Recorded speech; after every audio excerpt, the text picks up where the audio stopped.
ಓಂ ಶ್ರೀ ಮಹಾಗಣಾಧಿಪತಿಯೇ ನಮಃ. ಓಂ ಶ್ರೀ ಮಾತ್ರೇ ನಮಃ. ಓಂ ಶ್ರೀ ಗುರುಭ್ಯೋ ನಮಃ. ಸಮಸ್ತ ಕನ್ನಡ ವೀಕ್ಷಕರಿಗೆ ನಮಸ್ಕಾರ. ನೀವು ಮೊದಲನೇ ಬಾರಿ ನಮ್ಮ ಚಾನಲ್ ನೋಡ್ತಾ ಇದ್ದರೆ ದಯವಿಟ್ಟು ಸಬ್ಸ್ಕ್ರೈಬ್ ಮಾಡಿ ಅಂತ ಹೇಳ್ತಾ, ಮುಖ್ಯವಾಗಿ ದ್ವಾದಶ ರಾಶಿಗಳಿಗೆ ಜೂನ್ ಮಾಸದಲ್ಲಿ ಗ್ರಹ ಸ್ಥಿತಿ, ಗ್ರಹ ಅನುಕೂಲತೆ ಯಾವ ರೀತಿ ಇದೆ ನಾವು ಇಂದಿನ ವಿಡಿಯೋಗಳಲ್ಲಿ ಹೇಳಿದ್ದೇವೆ. ದೇವಗುರು ಬೃಹಸ್ಪತಿ ಮುಖ್ಯವಾಗಿ ಈಗ ತನ್ನ ಉಚ್ಚಸ್ಥಾನವಾಗಿರುವಂತಹ ಕಟಕ ರಾಶಿಗೆ ಜೂನ್ ಮಾಸದಿಂದ ತನ್ನ ಚಾಲನೆಯನ್ನು ಆರಂಭ ಮಾಡಿ 5 ತಿಂಗಳ ಕಾಲ ಇರ್ತಾರೆ. ಇನ್ನು ಈ ಮಾಸದಲ್ಲಿ ಇರುವಂತಹ ಗ್ರಹ ಸ್ಥಾನಮಾನವನ್ನು ನಾವು ನೋಡುವುದಾದರೆ 15ನೇ ತಾರೀಕುವರೆಗೂ ರವಿ ಗ್ರಹ ಸಂಚಾರ ಮೇಷದಲ್ಲಿರ್ತಾರೆ. ಈ ವೃಷಭದಲ್ಲಿರುವಂತಹ ರವಿಗ್ರಹವು ಮಿಥುನಕ್ಕೆ 15ರ ನಂತರ ಹೋಗ್ತಾರೆ. ಈ ಜೂನ್ ಮಾಸ ಕಂಪ್ಲೀಟಾಗಿ ನಾವು ನೋಡುವುದಾದರೆ ತನ್ನ ಸ್ವಕ್ಷೇತ್ರವಾಗಿರುವಂತಹ ಮಿಥುನ ರಾಶಿಯಲ್ಲೇ ಬುಧ ನೆಲೆಸಿರ್ತಾರೆ. 20ನೇ ತಾರೀಕುವರೆಗೂ ಕೂಡ ಕುಜ ಮಹಾಶಯ ಈ ವೃಷಭ ಮೇಷ ರಾಶಿಯಲ್ಲಿ ತನ್ನ ಸ್ವಕ್ಷೇತ್ರದಲ್ಲಿರುವಂತಹ ಕುಜ ಮಹಾಶಯ ವೃಷಭ ರಾಶಿಗೆ ತನ್ನ ಸ್ಥಾನವನ್ನು ಬದಲಾಯಿಸುತ್ತಾರೆ. ಗುರು ಮಿಥುನ ರಾಶಿಯಿಂದ ಕಟಕ ರಾಶಿಗೆ. ಸೊ ಒಟ್ಟಾಗಿ ದ್ವಾದಶ ರಾಶಿಗಳಲ್ಲಿ ಮಕರ ರಾಶಿಯ ಈ ಜೂನ್ ಮಾಸದ ಗೋಚಾರ ಫಲಗಳನ್ನು ನಾವು ನೋಡುವುದಾದರೆ, ಮುಖ್ಯವಾಗಿ 4 ಪ್ರಧಾನ ಗ್ರಹಗಳು ಮಕರ ರಾಶಿಗೆ ಅತ್ಯಂತ ಶುಭದಾಯಕವಾಗಿರುವಂತಹ ಫಲಗಳನ್ನು ಈ ಜೂನ್ ಮಾಸದಲ್ಲಿ ನೀಡ್ತಾ ಇದೆ. ತುಂಬ ಅನುಕೂಲವಾಗಿರುತ್ತೆ. ಇಂದಿನ ದಿನಗಳಲ್ಲಿ ಆರಂಭದಲ್ಲೇ ನಿಂತೋಗಿರುವಂತಹ ಯಾವುದಾದ್ರೂ ಪ್ರಯತ್ನಗಳಾಗಿರಬಹುದು, ಅಥವಾ ಸಂಪಾದನೆ ಕಮ್ಮಿ ಆಗ್ತಾ ಇದೆ, ಅರ್ನಿಂಗ್ಸ್ ಕಮ್ಮಿ ಆಗ್ತಾ ಇದೆ, ಇನ್ಕಮ್ ಕಮ್ಮಿ ಆಗ್ತಾ ಇದೆ, ಅಥವಾ ಇನ್ಕಮ್ ಇಲ್ಲ ಅನ್ನುವಂತಹ ವ್ಯಕ್ತಿಗಳಿಗೆ ವೃತ್ತಿ ಉದ್ಯೋಗಗಳ ಮುಖಾಂತರ ಇನ್ಕಮ್ ಜನರೇಟ್ ಆಗುವಂತಹ ಸೂಚನೆ. ಉದ್ಯೋಗ ಅಥವಾ ವೃತ್ತಿ ಕಾಯಕವೇ ಕೈಲಾಸ ಅನ್ನೋ ರೀತಿಯಲ್ಲಿ ಈ ವೃತ್ತಿ ಉದ್ಯೋಗಗಳನ್ನು ಹುಡುಕ್ತಾ ಇರುವಂತಹ ವ್ಯಕ್ತಿಗಳಿಗೆ ಈ ಮಾಸದಲ್ಲಿ ಅದ್ಭುತ ರೀತಿಯಲ್ಲಿ ಅವರ ಪ್ರಯತ್ನಗಳು ಸಫಲೀಕೃತವಾಗಿರುತ್ತೆ. ಇನ್ನು ಋಣರೋಗ ಶತ್ರುಸ್ಥಾನವಾಗಿರುವಂತಹ ಷಷ್ಠಭಾವದಲ್ಲಿ ಬುಧ ಮಹಾಶಯ ಇರ್ತಾರೆ.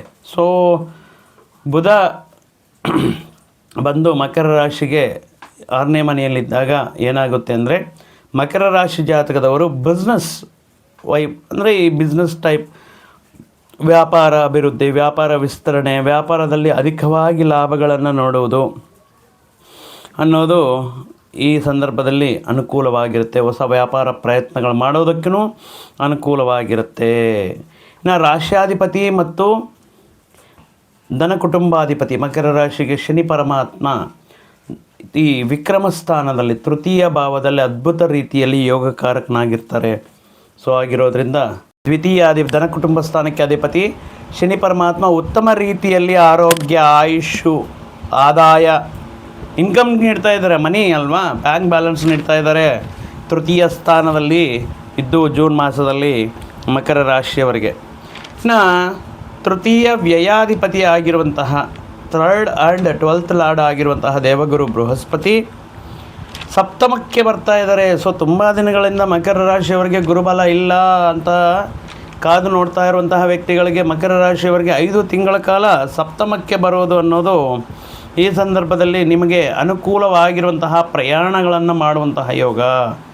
ಅದು ನಿಮ್ಮ ದೂರದಲ್ಲಿರುವಂತಹ ಸಂತಾನವನ್ನು ನೋಡುವುದಕ್ಕೆ, ಅಥವಾ ವಿದೇಶಿ ಪ್ರವಾಸ ಮಾಡುವುದಕ್ಕೆ, ಪುಣ್ಯಕ್ಷೇತ್ರಗಳ ದರ್ಶನಗಳು ಮಾಡುವುದಕ್ಕೆ, ಲಾಭದಾಯಕವಾಗಿರುವಂತಹ ಪ್ರಯಾಣಗಳು ಮಾಡುವುದಕ್ಕೆ ಸಪ್ತಮಕ್ಕೆ ಗುರು ಬರೋದರಿಂದ ಜೂನ್ ಮಾಸದಲ್ಲಿ ಈ ರೀತಿ ಗೋಚಾರ ಫಲಗಳು ಕಾಣಿಸ್ತಾ ಇದೆ. ಹೊಸ ವ್ಯಾಪಾರ ಪ್ರಯತ್ನಗಳಿಗೆ ಅನುಕೂಲ, ವಿವಾಹಾದಿ ಶುಭ ಕಾರ್ಯಗಳ ಆರಂಭಕ್ಕೆ ಪ್ರಯತ್ನಗಳಿಗೆ, ವಿವಾಹ ನಿಶ್ಚಯವಾಗ್ತಾ ಇಲ್ಲ ಅಂತ ಮಾಡ್ತಾ ಇರುವಂತಹ ಪ್ರಯತ್ನಗಳಿಗೆ ಈ ಜೂನ್ ಮಾಸ ಸಪ್ತಮಕ್ಕೆ ಬರೋದರಿಂದ ತುಂಬ ಅನುಕೂಲವಾಗಿ ಶುಭ ಯೋಗ ಫಲಗಳನ್ನು ನೀಡ್ತಾ ಇದ್ದಾರೆ. ನೋಡಿ, ಬುಧ ಯೋಗಕಾರಕನಾಗಿರ್ತಾರೆ, ಮುಖ್ಯವಾಗಿ ಗುರು ಯೋಗಕಾರಕನಾಗಿರ್ತಾರೆ, ಶನಿ ಪರಮಾತ್ಮ ಯೋಗಕಾರಕನಾಗಿರ್ತಾರೆ. ಆದರೆ ಧನ ಕುಟುಂಬ ಸ್ಥಾನದಲ್ಲಿ ಲಾಸ್ಟ್ 1.5 ಇಯರಿಂದ 2ನೇ ಮನೆಯಲ್ಲಿರುವಂತಹ ರಾಹು ಆದಾಯ ಬರ್ತಾ ಇರುತ್ತೆ, ಇನ್ಕಮ್ ಜನರೇಟ್ ಆಗ್ತಾ ಇರುತ್ತೆ. ಬಟ್ ಅದು ಉಳಿಯೋದು, ಕೈಯಲ್ಲಿ ಉಳಿಯೋದು ಕಷ್ಟ, ನೀರಿನ ಥರ ಖರ್ಚಾಗ್ತಾ ಇರುತ್ತೆ. ಎಲ್ಲೋಗಿರುತ್ತೋ ಗೊತ್ತಿರೋ ಆ ರೀತಿ ಆದಾಯವನ್ನು ಹೂಡಿಕೆ ಉಳಿತಾಯ ವಿಷಯಗಳಲ್ಲಿ ಗಮನದಲ್ಲಿ ಇಟ್ಕೋಬೇಕಾಗಿರುತ್ತೆ. ಇನ್ನು ವಾಕ್ ಸ್ಥಾನ, ಮಾತಿನ ಸ್ಥಾನ 2ನೇ ಮನೆ ಅಂತ ಹೇಳ್ತಾ ಇರ್ತೀವಿ, ಅಲ್ಲಿ ರಾಹು ಇರೋದ್ರಿಂದ ಸ್ವಲ್ಪ ಮಾತಿನಿಂದ ಸಮಸ್ಯೆಗಳು ಬರುವಂತಹ ಚಾನ್ಸಸ್ ಇರುತ್ತೆ. ಮತ್ತು ನೀವು ಅಭಿವೃದ್ಧಿ ಅಂದರೆ ಮಕರ ರಾಶಿ ಅಂದ್ರೇ ಕಷ್ಟಕ್ಕೆ ವರ್ಕಹಾಲಿಕ್ ಅಂತ ಹೇಳ್ತೀವಿ. ವರ್ಕಹಾಲಿಕ್ ಪೀಪಲ್, ತುಂಬ ಹಾರ್ಡ್ ವರ್ಕ್ ನೇಚರ್ ಇರುವಂತಹ ವ್ಯಕ್ತಿಗಳು. ಈ ಹಾರ್ಡ್ ವರ್ಕ್ನಿಂದ ಸ್ವಲ್ಪ ಅಭಿವೃದ್ಧಿ, ಸ್ವಲ್ಪ ಮುಂದಾಣಿಕೆ, ಸ್ವಲ್ಪ ಮುಂದಾಳತ್ವ ನೋಡಿದ್ರೂ ಕೂಡ ಕೆಲವು ಜನ ಈ ಸಂದರ್ಭದಲ್ಲಿ ನಿಮ್ಮ ಮೇಲೆ ಜಲಸಿ, ದ್ವೇಷ ಕಟ್ಕೊಂಡು ಅಭಿವೃದ್ಧಿಗೆ ಆತಂಕಗಳು ಮಾಡುವಂತಹ ಪ್ರಯತ್ನಗಳು ಮಾಡಿದ್ರೂ ಕೂಡ ದೈವಾನುಗ್ರಹದಿಂದ ಅವೆಲ್ಲವನ್ನು ಕೂಡ ಮೀರಿಸ್ತೀರ. ಇನ್ನು ಮುಖ್ಯವಾಗಿ ಹೇಳಬೇಕಾಗಿರೋದು ಮಂಗಳ, ಕುಜ ಚತುರ್ಥ ಲಾಭಾಧಿಪತಿ, 4 ಮತ್ತು ಲಾಭಸ್ಥಾನಕ್ಕೆ ಅಧಿಪತಿಯಾಗಿರುವಂತಹ ಕುಜ ಮಹಾಶಯ ಸ್ವಲ್ಪ ಪ್ರತಿಕೂಲವಾಗಿದ್ದಾರೆ, ಅಷ್ಟು ಅನುಕೂಲವಾಗಿ ಜೂನ್ ಮಾಸದಲ್ಲಿ ಇಲ್ಲ. ಏನಕ್ಕೆ? ಚತುರ್ಥಾಧಿಪತಿ, ಚತುರ್ಥ ಸ್ಥಾನ ಅಂದ್ರೇ ಲ್ಯಾಂಡ್ಸ್, ಪ್ರಾಪರ್ಟೀಸ್, ವ್ಯವಹಾರಗಳು, ಭೂಮಿಗೆ ಸಂಬಂಧಪಟ್ಟಿರುವಂಥ ವಿವಾದಗಳಾಗಿರಬಹುದು, ಅಥವಾ ನಿಮ್ಮ ಐಡೆಂಟಿಟಿಗೋಸ್ಕರ, ನಿಮ್ಮ ರಿಕಗ್ನೈಸೇಷನ್ಗೋಸ್ಕರ ನಾನು ಇಷ್ಟು ಕಷ್ಟಪಡ್ತಾ ಇದ್ದೀನಿ, ನನ್ನ ಮೇಲಧಿಕಾರಿಗಳು ಗುರುತಿಸ್ತಾ ಇಲ್ಲ, ನಾನು ಇಷ್ಟು ಡೆಡಿಕೇಟೆಡಾಗಿ ವರ್ಕ್ ಮಾಡ್ತಾ ಇದ್ದೇನೆ, ಪ್ರಮೋಷನ್ ಸಿಗ್ತಾ ಇಲ್ಲ ಅಂತ ಕಾದು ನೋಡ್ತಾ ಇರ್ತಾರೆ ತುಂಬ. ಈ ಮಂತ್ ಆಗುತ್ತೆ, ನೆಕ್ಸ್ಟ್ ಮಂತ್ ಆಗುತ್ತೆ, ಜೂನಲ್ಲಿ ಏನಾದರೂ ಅನುಕೂಲ ಇದೆಯಾ? ಆದರೆ ಈ ಮಾಸದಲ್ಲಿ ಕುಜ ಅನುಕೂಲವಾಗಿಲ್ಲ. ಸೊ ಆದ್ದರಿಂದ ಈ ರೀತಿ ಪ್ರಯತ್ನಗಳು ಸ್ವಲ್ಪ ಮತ್ತೆ ಪೋಸ್ಟ್ಪೋನ್ ಆಗುವಂತಹ ಸಂದರ್ಭಗಳು ಕೂಡ ಗೋಚಾರವಾಗ್ತಾ ಇದೆ.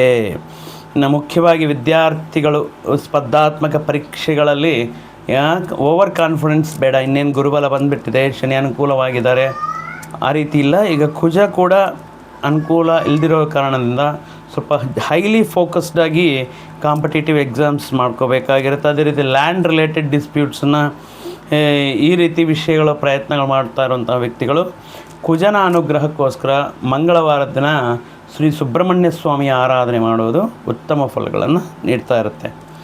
ದಶಮಾಧಿಪತಿ ಮತ್ತು ಪಂಚಮಾಧಿಪತಿ, 5th and 10th ಲಾರ್ಡ್ ಯಾರು? ಶುಕ್ರ. 8ನೇ ತಾರೀಕುವರೆಗೂ ತುಂಬ ಅನುಕೂಲವಾಗಿರ್ತಾರೆ. ಆದರೆ 8ನೇ ತಾರೀಕು ನಂತರ ಸ್ವಲ್ಪ ಕೆರಿಯರ್ ರಿಲೇಟೆಡ್ ಆಗಿರ್ಬೋದು, ಪ್ರೊಫೆಷ್ನಲ್ ರಿಲೇಟೆಡ್ ಆಗಿರ್ಬೋದು, ವರ್ಕ್ ರಿಲೇಟೆಡ್ ಆಗಿರ್ಬೋದು, ಸ್ವಲ್ಪ ಎಷ್ಟೇ ಕೆಲಸ ಮಾಡಿದ್ರೂ ಕೂಡ ಏನೋ ಒಂಥರ ಡಿಸ್ಸ್ಯಾಟಿಸ್ಫ್ಯಾಕ್ಷನ್, ಇನ್ನೂ ಚೆನ್ನಾಗಿ ಮಾಡಬೇಕಾಗಿತ್ತು, ಸೊ ಇನ್ನೂ ಚೆನ್ನಾಗಿ ಡ್ರಾಫ್ಟ್ ಮಾಡ್ಬೋದಾಗಿತ್ತು, ಇನ್ನೂ ಚೆನ್ನಾಗಿ ಇಂಟರ್ವ್ಯೂ ಪರ್ಫಾರ್ಮ್ ಮಾಡಬೇಕಾಗಿರುತ್ತೆ, ಒಂಥರ ಆತ್ಮಸಂತೃಪ್ತಿ ಇರೋಲ್ಲ. ಸೊ ಇದರಿಂದ ಏನಾಗುತ್ತೆ ಅಂದರೆ ಒಂಥರ ರೀಗ್ರೆಟ್ ಫೀಲಿಂಗ್, ಒಂಥರ ಪಶ್ಚಾತ್ತಾಪ ಭಾವ ಅನ್ನೋದು ಉಂಟಾಗುವಂಥ ಚಾನ್ಸಸ್ ಇರುತ್ತೆ. ಶುಕ್ರ ಅನುಕೂಲವಾಗಿಲ್ಲ ಈ ಮಂತಲ್ಲಿ. ಮಕರ ರಾಶಿ ಜಾತಕರ ಪುರುಷರಿಗೆ ಮುಖ್ಯವಾಗಿ ಸ್ತ್ರೀಯರ ಕಡೆಯಿಂದ ಸ್ವಲ್ಪ ತೊಂದರೆಗಳು ಉಂಟಾಗುವಂಥ ಸಾಧ್ಯತೆ ಇರುತ್ತೆ. ಸ್ತ್ರೀ ಮುಖಾಂತರ ಕೆಲವೊಂದು ವಿಷಯಗಳಲ್ಲಿ ವಾದ ವಿವಾದಗಳು ನಡೆಯೋದಾಗಿರ್ಬೋದು, ಕೆಲವೊಂದು ಅನಾವಶ್ಯಕವಾಗಿರುವಂತಹ ವಿವಾದಗಳನ್ನು ಮೈ ಮೇಲೆ ಎಳ್ಕೊಳ್ಳೋದಾಗಿರಬಹುದು. ಈ ಸ್ತ್ರೀಯರೊಡನೆ ವ್ಯವಹಾರ ಮಾಡುವಾಗ ಸ್ವಲ್ಪ ಹುಷಾರಾಗಿರಬೇಕಾಗಿರುತ್ತೆ. ಅದೇ ರೀತಿ ಸಂತಾನದ ಪೂರ್ವಕವಾಗಿ ನೀವು ಎಕ್ಸ್ಪೆಕ್ಟ್ ಮಾಡ್ತಾ ಇರ್ತೀರ ನಿಮ್ಮ ಸಂತಾನ ಕಾಂಪಿಟೇಟಿವ್ ಎಕ್ಸಾಮ್ಸಲ್ಲಿ ಖಂಡಿತ ರ್ಯಾಂಕ್ ಬರುತ್ತೆ, ಫ್ರೀ ಸೀಟ್ ಬರುತ್ತೆ, ಇನ್ನೊಂದು ಬರುತ್ತೆ, ಈ ರೀತಿ ಕೆಲವೊಂದು ವಿಷಯಗಳು. ಬಟ್ ಅವರ ಮುಖಾಂತರ ಸ್ವಲ್ಪ ಅಂದ್ಕೊಂಡಿರೋ ಮಟ್ಟಕ್ಕೆ ನಿಮ್ಮ ಸಂತಾನ ಅಭಿವೃದ್ಧಿಯನ್ನು ಪಡೆಯದೆ ಕೆಲವೊಂದು ವಿಷಯಗಳಲ್ಲಿ ನಿರಾಶೆ ಉಂಟು ಮಾಡೋದು, ಅಥವಾ ಅನಾವಶ್ಯಕವಾಗಿ ಸಂತಾನದ ಮುಖಾಂತರ ಕೆಲವೊಂದು ವಿಷಯಗಳು ವಿವಾದಗಳಲ್ಲಿ ಸಿಲುಕಿ ಸ್ವಲ್ಪ ನಿಮ್ಮ ಮನಸ್ತಾಪವನ್ನು ಉಂಟು ಮಾಡೋದು. ಇನ್ನು ತುಂಬ ದಿನಗಳಿಂದ ಒಂದೊಳ್ಳೆ ಬಟ್ಟೆ ತಗೊಳ್ಳೋಣ, ವಾಹನ ತಗೊಳ್ಳೋಣ, ಸ್ವರ್ಣಾಭರಣಗಳನ್ನು ಪರ್ಚೇಸ್ ಮಾಡೋಣ, ಯಾವುದಾದ್ರೂ ಒಂದು ಚರಾಸ್ತಿಯನ್ನು ಪರ್ಚೇಸ್ ಮಾಡೋಣ, ಈ ರೀತಿ ವ್ಯವಹಾರಗಳು ಆಕಸ್ಮಿಕವಾಗಿ ಬರುವಂತಹ ಕೆಲವೊಂದು ಖರ್ಚುಗಳ ಮುಖಾಂತರ ಬೇಡ ನೆಕ್ಸ್ಟ್ ಮಂತ್ ನೋಡೋಣ ಅಥವಾ ನೆಕ್ಸ್ಟ್ ಕ್ವಾರ್ಟ್ರಲ್ಲಿ ನೋಡೋಣ ಅಂತ ಪೋಸ್ಟ್ಪೋನ್ ಮಾಡೋದಕ್ಕೆ ಚಾನ್ಸಸ್ ಇರುತ್ತೆ. ಬುಧ ಷಷ್ಠ ಭಾಗ್ಯಾಧಿಪತಿ ಈ ಮಕರ ರಾಶಿಯವರಿಗೆ. ಸೊ ಒಂದು ರೀತಿಯ ಅದೃಷ್ಟ ಅಂತಲೇ ಹೇಳ್ಬೋದು. ಬುಧನ ಮುಖಾಂತರ ಮಕರ ರಾಶಿಯವರಿಗೆ ಈ ಪರ್ಟಿಕ್ಯುಲರ್ ಒಂದು ರೀತಿ ಅದೃಷ್ಟ, ಆಕಸ್ಮಿಕ ಧನಯೋಗ ಅನ್ನೋದಾಗಿರ್ಬೋದು. ಇನ್ ಕೇಸ್ ಮಕರ ರಾಶಿ ಅವರಾದರೂ ಶೇರ್ ಮಾರ್ಕೆಟ್ ಟ್ರೇಡಿಂಗ್ ಇತ್ಯಾದಿ ವಿಷಯಗಳಲ್ಲಿ ತುಂಬ ಅನುಭವವಿದ್ದು ಪ್ರಯತ್ನ ಮಾಡಿ ಲಾಭಗಳಿಗೋಸ್ಕರ ವೆಯ್ಟ್ ಮಾಡ್ತಾ ಇರೋವಂಥ ವ್ಯಕ್ತಿಗಳಿಗೆ ಇದೊಂದು ಅದೃಷ್ಟವನ್ನು ತರುವಂತಹ ಕಾಲ, ಹಣಕಾಸಿನ ವಿಷಯಗಳಲ್ಲಿ ಅನುಕೂಲತೆಯನ್ನು ನೀಡುವಂತಹ ಕಾಲ ಅಂತಲೂ ಹೇಳಬಹುದು. ವಿದ್ಯಾರ್ಥಿಗಳಿಗೆ ಬುಧ ವಿದ್ಯಾಕಾರಕ ಅಂತ ಹೇಳ್ತೀವಲ್ವ, ವಿದ್ಯಾಭ್ಯಾಸ ಮಾಡ್ತಾ ಇರುವಂತಹ ವಿದ್ಯಾರ್ಥಿಗಳಿಗೆ ತುಂಬ ಅನುಕೂಲವಾಗಿರುತ್ತೆ. ತಾವು ಅಂದ್ಕೊಂಡಿರುವಂತಹ ವಿದ್ಯಾಸಂಸ್ಥೆಗಳಲ್ಲಿ ಪ್ರದೇಶಗಳಲ್ಲಿ ಸೀಟ್ ಪಡೆಯೋದಕ್ಕೆ ಅನುಕೂಲವಾಗಿರುತ್ತೆ. ಕೆಲವೊಂದು ಆರೋಗ್ಯ ಸಮಸ್ಯೆಗಳಿಂದ ಹೊರಗಡೆ ಬರೋದಕ್ಕೆ ಬುಧನ ಅನುಗ್ರಹ. ಋಣರೋಗ ಶತ್ರುಸ್ಥಾನ ಬುಧ ಅಲ್ಲಿ ಇರೋದರಿಂದ, ಮುಖ್ಯವಾಗಿ ಭಾಗ್ಯಾಧಿಪತಿಯಾಗಿರೋದ್ರಿಂದ ಕೆಲವೊಂದು ಆರೋಗ್ಯ ಸಮಸ್ಯೆಗಳಿಂದ ಹೊರಗಡೆ ಚೇತರಿಕೆ ಆಗೋದಕ್ಕೆ, ಕೆಲವೊಂದು ಕೋರ್ಟು ಕೇಸು ವ್ಯಾಜ್ಯಗಳಂತ ನಡೀತಾ ಇರುತ್ತೆ. ಬಟ್ ಅದೇನೂ ಬೇಡ, ಈ ಭೂ ವಿವಾದಗಳನ್ನು ಸ್ವಲ್ಪ ಸೆಟಲ್ಮೆಂಟ್ ಮುಖಾಂತರ, ಮಾತಿನ ಮುಖಾಂತರ ಪರಿಷ್ಕಾರ ಮಾಡಿಸ್ಕೊಳ್ಳೋಣ, ಕೂತ್ಕೊಂಡು ಮಾತಾಡೋಣ ಅನ್ನೋಂತಹ ವ್ಯವಹಾರಗಳು ಕೂಡ ನಿಮಗೆ ಅನುಕೂಲವಾಗಿ ಇರುತ್ತೆ. ಇನ್ನು ರವಿಯ ಸ್ಥಾನ ನೋಡಿದ್ರೆ ಮೇ 15ರಿಂದ ತುಂಬ ಅನುಕೂಲವಾಗಿರುತ್ತೆ. ಮೇ 15ರಿಂದ ನಿಮ್ಮ ತಂದೆಯ ಆರೋಗ್ಯದಲ್ಲಿ ತುಂಬ ಸುಧಾರಣೆ ಆಗಿರಬಹುದು. ನಿಮ್ಮ ತಂದೆಯ ವಿಷಯದಲ್ಲಿ ಕೆಲವೊಂದು ವಿಷಯಗಳು ಅನುಕೂಲವಾಗಿರೋದಾಗಿರಬಹುದು.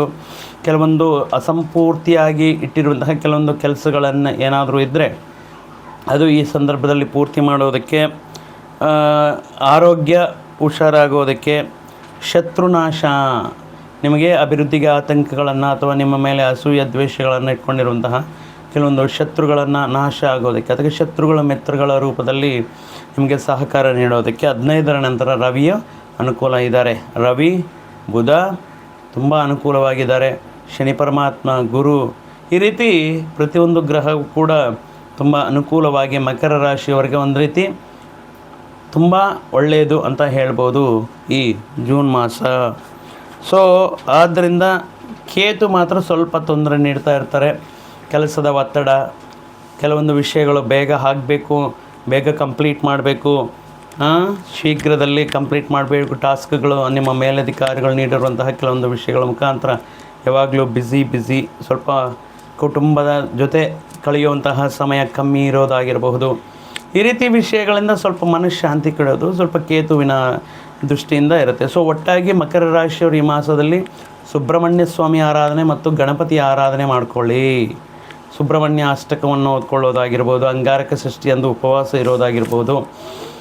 ಕೆಂಪು ಹೂವಿನಿಂದ ಸುಬ್ರಹ್ಮಣ್ಯನಿಗೆ ಮಂಗಳವಾರದಂದು ಒಂದು ಮಾಲೆಯ ಥರ ಕಟ್ಬಿಟ್ಟು ಹಾರ ಹಾಕೋದ್ರಿಂದ ತುಂಬ ಅನುಕೂಲ ಫಲಗಳು ಇರುತ್ತೆ ಅಂತ ಹೇಳ್ತಾ, ಮತ್ತೊಂದು ವಿಡಿಯೋ ಜೊತೆಗೆ ಮತ್ತೊಂದು ಆಸಕ್ತಿಕರ ವಿಷಯದ ಜೊತೆಗೆ ನಿಮ್ಮ ಮುಂದೆ ಮತ್ತೆ ಬರ್ತೀನಿ. ಎಲ್ಲಿಯವರೆಗೂ ಸರ್ವೇ ಜನಾಂ ಸುಖಿನೋ ಭವಂತು, ಸಮಸ್ತ ಸನ್ಮಂಗಳಾನಿ ಭವಂತು. ಜೈ ಶ್ರೀರಾಮ್.